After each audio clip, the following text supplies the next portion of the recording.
Hi guys, this is Crossy of Eclipse Gaming TV and welcome to part 2 of FM2014 Living the Dream. So this is the series that we've run for a year now.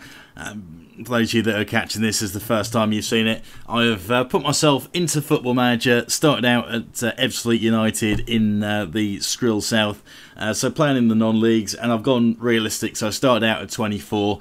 It could be believable that I've suddenly discovered that my calling wasn't sitting behind a desk in the world of insurance and actually had some football skill. That's believable, right? Okay, maybe not, but you just got to go with these things. It's YouTube, it's not real life, so we're just throwing it out there. So first season's gone through, and let's take a look at how things have developed. So let's go, and first thing I noticed straight away, my English flag has changed to a Scottish flag. I've put it in that I am part Scottish, so technically if I did decide to become a footballer and play at a high level, I could play for Scotland. A little bit of a worry for the strength of their squad, because if a non-league striker is getting themselves into the Scotland team, well, they could have a small problem on their hands there. You'll see that my value has dropped a little bit from 1.7 to 1.4 million, which is realistic for the kind of level. Still got another year to go after this on the old contract, and no teams have come in for transfers as far as I can see, so that's fine.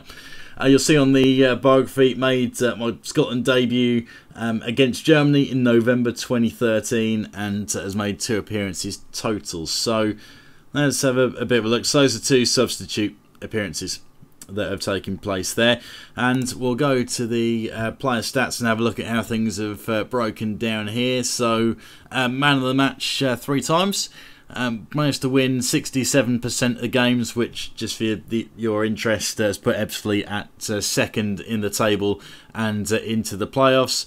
17 goals on the season overall, 14 of those coming in the league, along with all 5 assists. Got a couple of goals in the FA Cup and 1 goal in the FA Trophy. So the average rating 7.1, which is very, very good. Quite happy with that. As the strongest player as far as ability goes in the FM2014 team, I'm not surprised to see a good number there.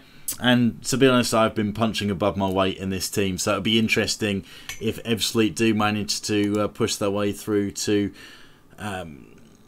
promotion. I don't think that's actually happening. It's either one of the two. We're either at the point of the playoffs happening, or they are already out of it. Yeah, and they are out. Winning. Sorry, my mistake. I should have looked this up beforehand. So I got through to the player final and did manage to pick up the win there. So we will see FM2014 United squaring off in the Skrill Premier League next season. Be good to see how that develops. A couple of other things just to have a glance at. 1 or 2 stats has climbed up. I see free kick taking, has jumped from 5 to 6. Aside from that, we're not going to see too much developing in other aspects, I wouldn't think. There is the potential to go up to 200, but at the age of 24, chances are my best footballing years, or best footballing years as far as development goes, had been and gone before I'd even started, and I'm not expecting to see too much improvement on these numbers. Be good to see a few more international appearances racked up, maybe the first international goal coming up. That would be good. Also, while we're at it, as I'm looking to run some simulations and just analyse the way that football goes as a whole, we will just have a look at how the Premiership season pans out for a start. So I'm probably not going the quickest way around this, but it works. So Premier League, Arsenal have ended up taking it by 1 point over Manchester United. So David Moyes altogether did a fairly good job for Manchester United. Top goal scorers, Negredo for Man City and Giroud for Arsenal, tied on 20. Stephen Fletcher of Sunderland in 4th place with 15, and Benteke with 16. Juan Mata, standout player with his 7.78 ratio, 11 assists for him. And see Wayne Rooney up here with 12 assists himself. And Ashley Westwood of Aston Villa with 13 assists. So Villa find themselves with top assists and third top goal scorer in at 8th. My adopted Premiership team, Everton, find themselves down in 12th. Let's see, Villas-Boas takes over at Manchester City. Pellegrini is gone. Steve Bruce out, Allardyce in at Hull. And with AVB taking up the Man City job, Gus Hiddink jumps in at Tottenham Hotspur. So that's interesting, and they finish down in 7th. So maybe a slightly light position for them. I'm going to go back to the Skrill South and just have a look at the overall stats. So Ebbsfleet find themselves in 2nd, get through the playoffs and pick up the win there. So we see I am down there. 3rd overall goal scorer, which is not a bad position to be in. Average rating at 7.1. I'm a little way off that one, and only 5 assists. Getting involved in the goal scoring table. Thankfully not banging in 30. That would have been a bit unrealistic, as we talked about. But 14 is all in all a good effort from leading the line, I would say, and I have to be quite happy with that. Also, just to have interest, at Sutton United, new manager is Chris Sutton. I'm going to have a look and see if this is the Chris Sutton I'm thinking of with his solitary England cap. This is the ex-Blackburn player. Has he got all the stats in here? Yes, it has.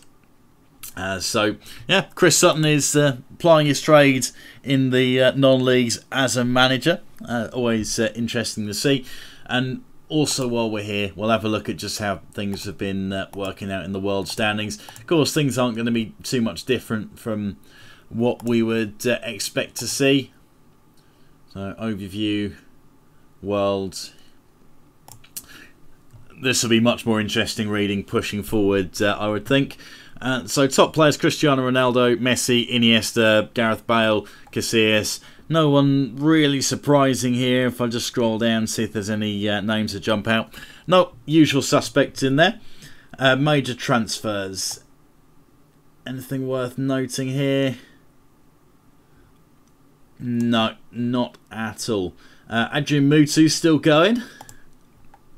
35 now, and his stats still look fairly impressive. I'm just going to skim onto his history and see how he's getting on overall. So, at the later end of his career, actually, I'll say that he's still playing in the French top league, or has been in the French top league anyway.